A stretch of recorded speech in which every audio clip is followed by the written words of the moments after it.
सुबह का समय था। रात की हल्की बारिश के बाद हवा में मिट्टी की खुशबू घुली हुई थी। शहर की प्रतिष्ठित आर्याव्रत इफ्राटेक कंपनी के मुख्य कार्यालय के बाहर दर्जनों युवक युवतियां इंटरव्यू के लिए अपनी अपनी फाइलें हाथ में लिए खड़े थे। हर किसी के चेहरे पर उम्मीद और घबराहट साफ दिखाई दे रही थी। उन्हीं लोगों के बीच एक साधारण सा युवक भी खड़ा था, जिसका नाम निखिल था। उसकी सफेद शर्ट कई बार धुलने के कारण फीकी पड़ चुकी थी।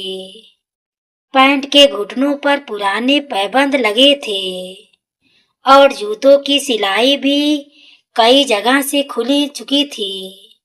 लेकिन उसकी आंखों में एक ऐसी चमक थी जो किसी महंगे सूट पहनने वाले उम्मीदवार की आंखों में भी नहीं थी।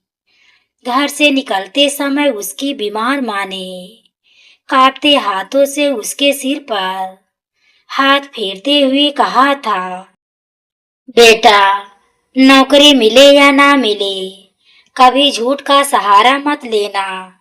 भूखे रह लेना, लेकिन अपने पिता की तरह ईमानदार बनी रहना। निखिल मुस्कुराया, माँ के पैरों को छुआ और बिना यह बताए निकल आया कि घर में केवल 2 दिन का राशन बचा है और दवाइयाँ भी खत्म होने वाली है। रास्ते भर उसने बस एक ही बात सोची, अगर आज नौकरी मिल गई तो सबसे पहले माँ की दवाइयाँ खरीदेगा, फिर टूटी हुई छत की मरम्मत करवाएगा, ताकि अगली बारिश में माँ को पूरी रात बाल्टी लेकर पानी ना रोकना पड़े। कंपनी के गेट पे पहुंचते ही सिक्योरिटी गार्ड ने उसकी तरफ देखा और कुछ पल के लिए उसे ऊपर से नीचे तक निहारा। तभी पीछे खड़े एक उम्मीदवार ने व्यंग करते हुए कहा, भाई, लगता है तुम गलत जगह आ गए हो। यहाँ इंटरव्यू देने नहीं, बड़े बड़े कॉलेजों के टॉपर और महंगे कपड़े पहनने वाले लोग नौकरी लेने आते हैं। तुम्हें देखकर तो ऐसा लग रहा है कि सिक्योरिटी वाले 5 मिनट में बाहर कर देंगे। उसके साथ खड़े हुए और लोग जोर से हंस पड़े। निखिल ने उनकी तरफ देखा, लेकिन उसके चेहरे पर गुस्से की जगह एक शांत मुस्कान थी। उसने धीरे से कहा, कपड़े देखकर इंसान की मजबूरी समझी जा सकती है, लेकिन उसकी मेहनत, ईमानदारी और काबिलियत कभी नहीं। अगर गरीब होना गुनाह है तो मैं यह गुनाह खुशी से कबूल करता हूँ, क्योंकि गरीबी मैंने नहीं चुनी, लेकिन मेहनत मैंने खुद चुनी है। उसकी बात सुनते ही कुछ लोग चुप हो गए, मगर 2-3 उम्मीदवार अभी मुस्कुरा रहे थे। तभी रिसेप्शन से आवाज आई, मिस्टर निखिल शर्मा। उसने गहरी सांस ली, माँ की तस्वीर को जेब में रखी, पुरानी डायरी के अंदर एक बार छूकर देखा और आत्मविश्वास से कंपनी के अंदर चला गया। उसे बिल्कुल भी अंदाजा नहीं था कि कुछ ही मिनटों बाद उसकी जिंदगी ऐसा मोड़ लेने वाली है जिसके बारे में उसने कभी सपने में नहीं सोचा था। दूसरी ओर कंपनी के प्रबंध निदेशक शालिनी मेहरा इंटरव्यू बोर्ड के पास साथ बैठी अगली फाइल देख रही थी। जैसे ही उन्होंने उम्मीदवारों की सूची में निखिल शर्मा का नाम पढ़ा, पता क्यों नहीं, उनके मन में एक अजीब सी बेचैनी दौड़ गई। उन्हें लगा जैसे कोई बहुत पुरानी याद अचानक दरवाजा खटखटा रही हो। उन्होंने उस एहसास को नजरअंदाज किया और अगले उम्मीदवार को अंदर बुलाने का निर्देश दिया। कुछ ही क्षण बाद दरवाजा खुला। निखिल ने विनम्रता से दोनों हाथ जोड़कर कहा, नमस्ते मैडम। शालिनी ने जैसे ही पहली बार उसकी ओर देखा, उनके हाथ में पकड़ी हुई पेन जमीन पर गिर गई। चेहरा पीला पड़ गया और उनकी आंखें अनायास आंसुओं से भर उठी। पूरे इंटरव्यू रूम में अचानक ऐसा सन्नाटा छा गया कि दीवार पर लगी घड़ी की टिक टिक भी साफ सुनाई देने लगी।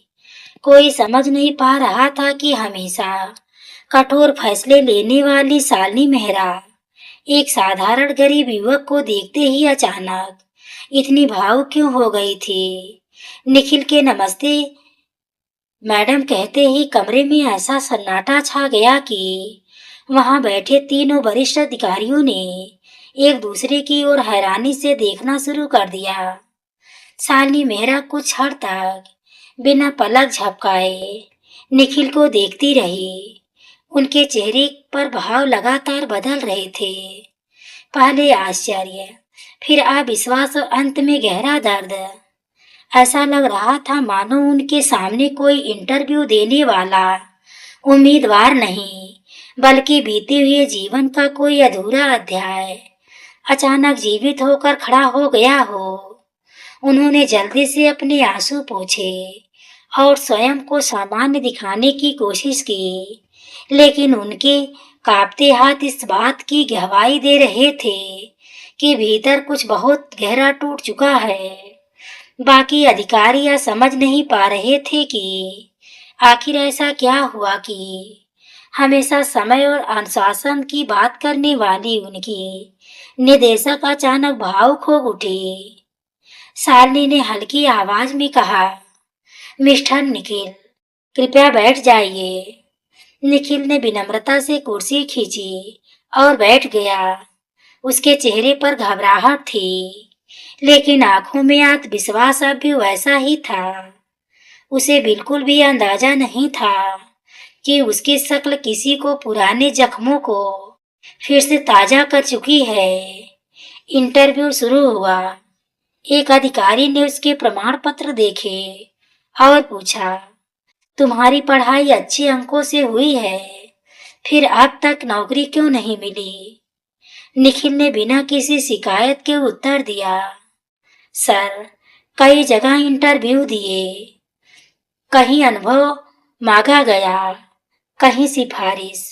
मेरे पास ना अनुभव था, ना कोई बड़ा परिचित, बस उम्मीद थी कि कभी ना कभी किसी को मेरी मेहनत पर भरोसा जरूर होगा। दूसरे अधिकारी ने पूछा, अगर यह नौकरी नहीं मिली तो? निखिल ने बिना एक पल सोचे कहा, तो फिर अगला दरवाजा खटखटाऊंगा। सर, जब तक माँ की दवा और उनके चेहरे की मुस्कान वापस नहीं ला देता, तब तक हार मानने का सवाल ही नहीं उठता। उसका उत्तर सुनकर कमरे में बैठे दोनों अधिकारी प्रभावित हुए, लेकिन शालिनी की आंखें फिर भर आई। उन्हें हर जवाब में किसी और की आवाज सुनाई दे रही थी। वही सादगी, वही आत्मसम्मान और वही संघर्ष। इसी बीच शालिनी ने धीरे से पूछा, निखिल, तुम्हारे पिता क्या करते थे? यह सवाल सुनते ही निखिल का चेहरा थोड़ा गंभीर हो गया। उसने धीमे स्वर में कहा, मैडम, मेरे पिता का नाम धर्मवीर शर्मा था। मैं बहुत छोटा था, तभी उनका निधन हो गया। माँ बताती हैं कि वे एक साधारण बस चालक थे, लेकिन किसी का बुरा नहीं करते थे। उन्होंने हमेशा लोगों की मदद की, चाहे उसके बदले उन्हें कुछ मिला हो या नहीं। यह सुनते ही शालिनी की सांस जैसे थम गई। उन्होंने अपनी कुर्सी का सहारा लिया, क्योंकि उनके मन में वर्षों से दबा एक नाम अचानक बिजली की तरह कौंध गया। उन्हें वही बरसात याद आने लगी जब एक तेज रफ्तार ट्रक ने उनकी कार को टक्कर मार दी थी और चारों ओर अंधेरा फैल गया था। उस समय एक साधारण बस चालक ने अपनी जान जोखिम में डालकर उन्हें कार से बाहर निकाला था और अस्पताल पहुंचाया था। होश आने से पहले वह व्यक्ति वहां से चला गया था। बाद में बहुत खोजने पर भी उसका पता नहीं चला। बस अस्पताल के पुराने रिकॉर्ड में एक नाम दर्ज था, धर्मवीर शर्मा। शालिनी ने अपनी भावनाओं को छिपाने की बहुत कोशिश की, लेकिन अब उनकी आंखों से आंसू बह निकले। इंटरव्यू बोर्ड के बाकी सदस्य पूरी तरह हैरान थे। उन्होंने पहली बार अपने निदेशक को इस तरह टूटते हुए देखा था। साली ने तुरंत इंटरव्यू कुछ मिनट के लिए रोक दिया और बाकी अधिकारियों से विनम्रता से कहा, कृपया आप लोग 5 मिनट के लिए बाहर प्रतीक्षा करें। मुझे मिस्टर निखिल से अकेले में कुछ बात करनी है। अधिकारी बाहर चली गए। अब विशाल कमरे में केवल शालिनी और निखिल थे। निखिल घबराकर खड़ा हो गया और बोला, मैडम, क्या मुझसे कोई गलती हो गई? शालिनी ने कांपती आवाज में कहा, गलती तुमसे नहीं हुई निखिल, लेकिन शायद भगवान ने आज मुझे मेरे जीवन का सबसे बड़ा कर्ज याद दिलाने के लिए तुम्हें यहाँ भेजा है। यह सुनकर निखिल की धड़कनें तेज हो गई। उसे समझ नहीं आ रहा था कि एक इंटरव्यू अचानक किस दिशा में जा रहा है और आखिर उसकी दिवंगत पिता का इस कंपनी की मालकिन से क्या संबंध हो सकता है। वहीं शालिनी अलमारी की ओर बढ़ी, जहां वर्षों से बंद एक पुरानी फाइल उनका इंतजार कर रही थी। शालिनी कुछ क्षण तक अलमारी के सामने खड़ी रही। उनके हाथ कांप रहे थे, जैसे वर्षों से बंद कोई राज आज खुलने वाला हो। उन्होंने अलमारी का ऊपरी हिस्सा खोला और अंदर रखी एक पुरानी लोहे की पेटी बाहर निकाली। उस पेटी पर धूल की मोटी परत जमी हुई थी, जिससे साफ पता चलता था कि उसे बहुत वर्षों से किसी ने नहीं खोला था। उन्होंने धीरे धीरे ताला खोला और उसमें से एक पुराना लिफाफा निकाला। कुछ अस्पताल की रिपोर्ट और एक धुंधली तस्वीर निकाली। फिर से वे वापस अपनी कुर्सी पर आकर बैठ गई और कांपते हाथों से वह तस्वीर निखिल की ओर बढ़ाते हुए बोली, बेटा, जरा इसे ध्यान से देखो। क्या तुम इस व्यक्ति को पहचानते हो? निखिल ने तस्वीर हाथ में ले ली। तस्वीर पुरानी होने के कारण धुंधली पड़ चुकी थी, लेकिन उसमें एक साधारण कपड़े पहने व्यक्ति किसी घायल युवती को अपने कंधे का सहारा देकर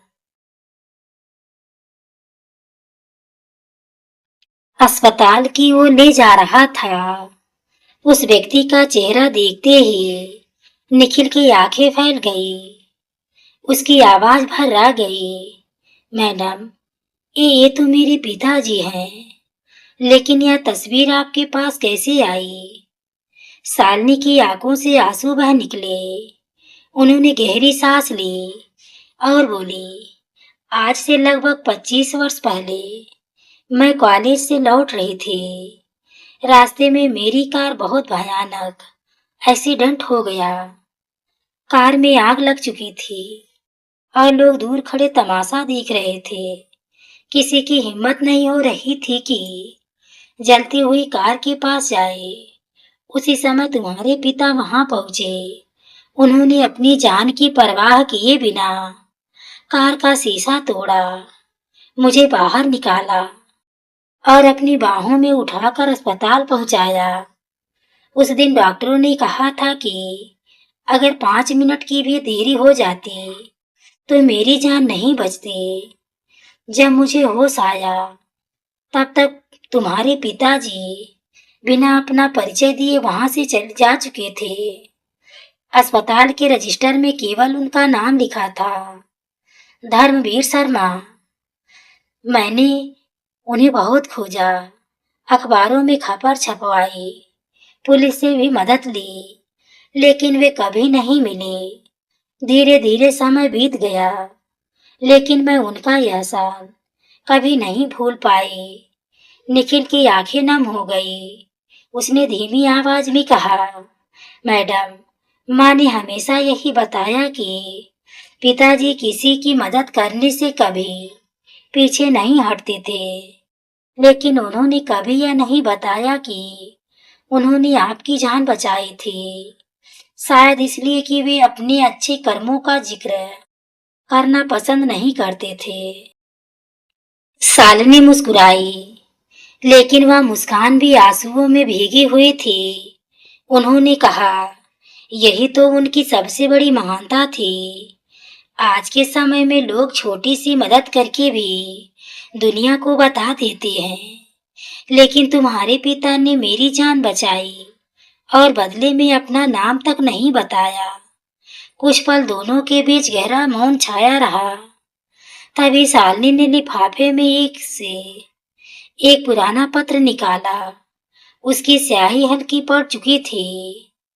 उन्होंने वह पत्र निखिल के हाथ में देते हुए कहा, यह पत्र मैंने तुम्हारे पिता के लिए लिखा था। मैंने सोचा था कि जिस दिन वे मिलेंगे उसी दिन उन्हें दूंगी।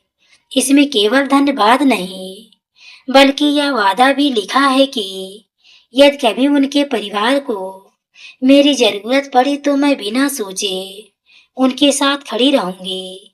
लेकिन अफसोस मैं उन्हें कभी ढूंढ ही नहीं पाई। आज भगवान ने तुम्हें मेरे सामने भेजकर शायद मुझे अपना वादा निभाने का अवसर दिया है। निखिल ने पत्र पढ़ा तो उसकी आंखों से आंसू टपक पड़े। उसने दोनों हाथ जोड़ते हुए कहा, मैडम, मेरे पिताजी ने अगर आपकी मदद की थी तो वह इंसानियत के नाते की थी। उन्होंने कभी किसी एहसान का बदला नहीं चाहा। इसलिए मैं भी आपसे कोई विशेष कृपा नहीं चाहता। यदि आपको लगता है कि मैं इस नौकरी के योग्य हूँ तो मुझे नौकरी दीजिए, लेकिन केवल मेरे पिता के कारण नहीं। मैं चाहता हूँ कि लोग कहे, निखिल को उसकी मेहनत के कारण नौकरी मिली, किसी की दया से नहीं। निखिल की यह बात सुनकर शालिनी की आंखों में गर्व चमक उठा। उन्हें लगा जैसे धर्मवीर शर्मा आज भी अपने बेटे के रूप में उनके सामने खड़े हो। उसी क्षण उन्होंने मन ही मन एक बड़ा निर्णय लिया, लेकिन वह निर्णय केवल नौकरी देने तक सीमित नहीं था। उसमें ऐसा सच छिपा था जिसे जानकर निखिल की पूरी जिंदगी बदलने वाली थी।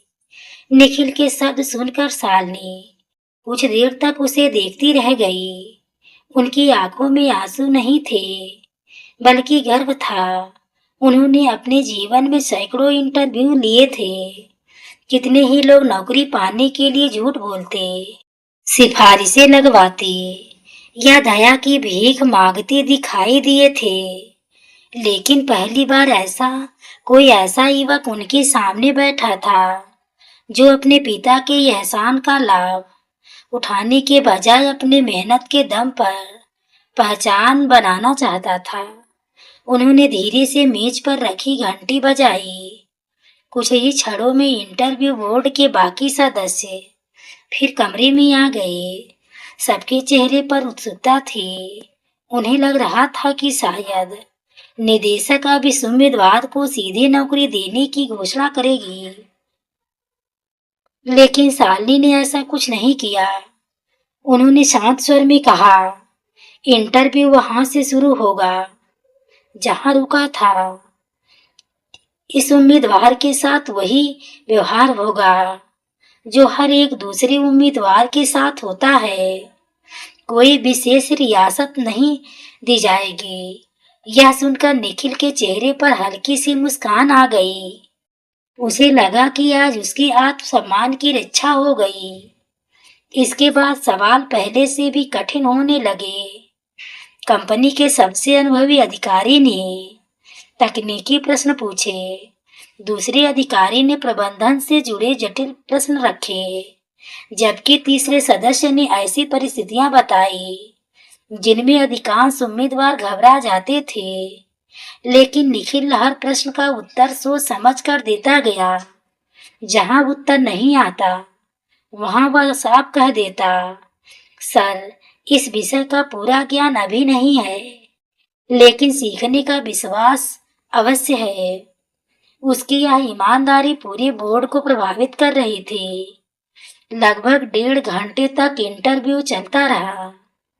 आखिर में शालिनी ने केवल एक प्रश्न पूछा, अगर तुम्हें इस कंपनी में बहुत बड़ी जिम्मेदारी दी जाए और उसके बदले कोई तुम्हें रिश्वत देने की कोशिश करे, जबकि तुम्हारे घर की हालत भी बेहद खराब हो, तब तुम क्या करोगे? कमरे में बैठे सभी लोग निखिल के उत्तर का इंतजार करने लगे। उसने बिना एक पल गवाए कहा, मैडम, भूख कुछ दिनों की होती है, लेकिन बेईमानी का दाग पूरी जिंदगी तक साथ चलता है। मैं अपनी माँ को भूखा देख सकता हूँ, लेकिन उन्हें ऐसे बेटे की माँ बनते नहीं देख सकता जो रिश्वत लेकर जीता हो। उसका उत्तर समाप्त होते हुए पूरे कमरे में गहरा सन्नाटा छा गया। फिर पहली बार इंटरव्यू बोर्ड के वरिष्ठ अधिकारी ने मेज थपथपाकर कहा, बहुत बढ़िया। शालिनी ने धीरे से मुस्कुराते हुए निखिल से बाहर प्रतीक्षा करने को कहा। निखिल नम्रता से प्रणाम करके बाहर चला गया।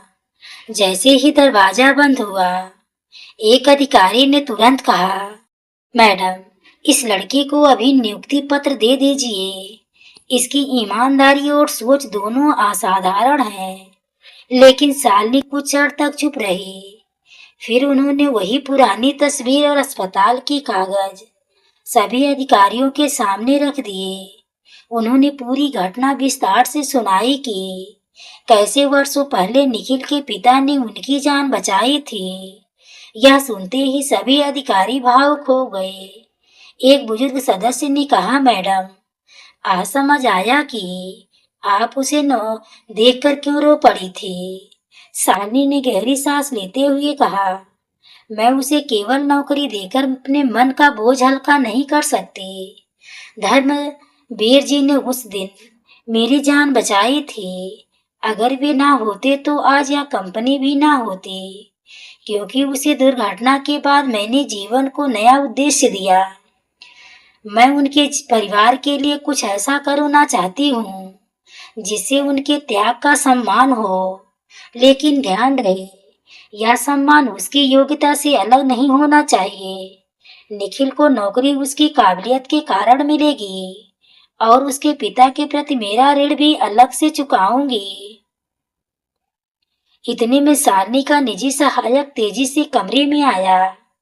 उसके हाथ में एक पुरानी फाइल थी जो कंपनी के शुरुआती वर्षों के दस्तावेजों से संबंधित थी।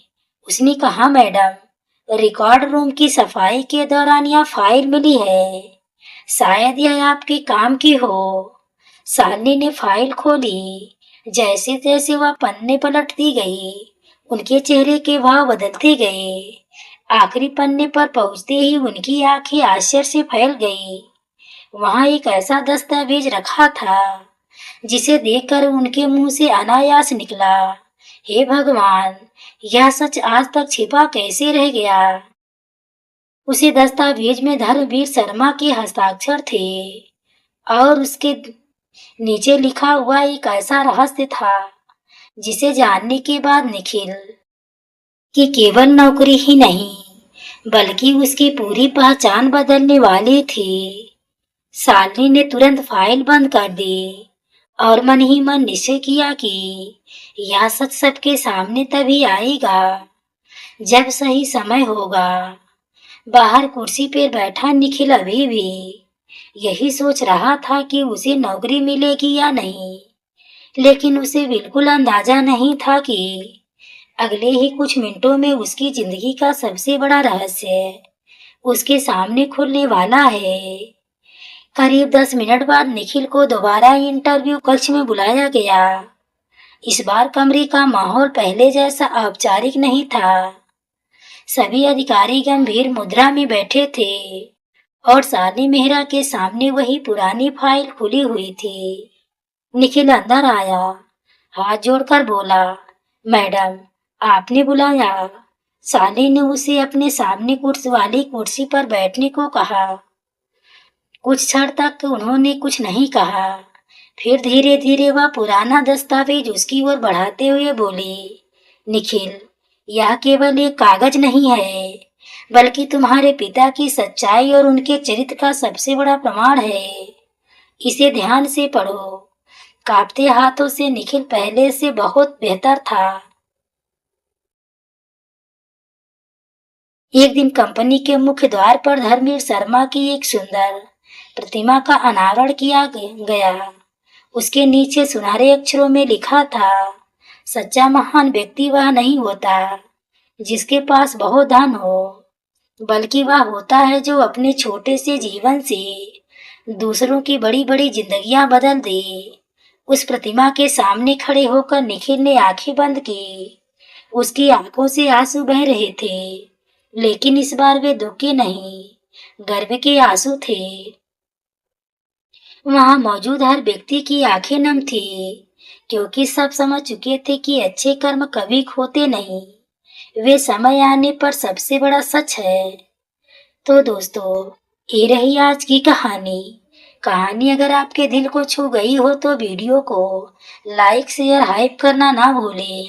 पूरी कहानी को सुनने के लिए आपको तहे दिल से धन्यवाद।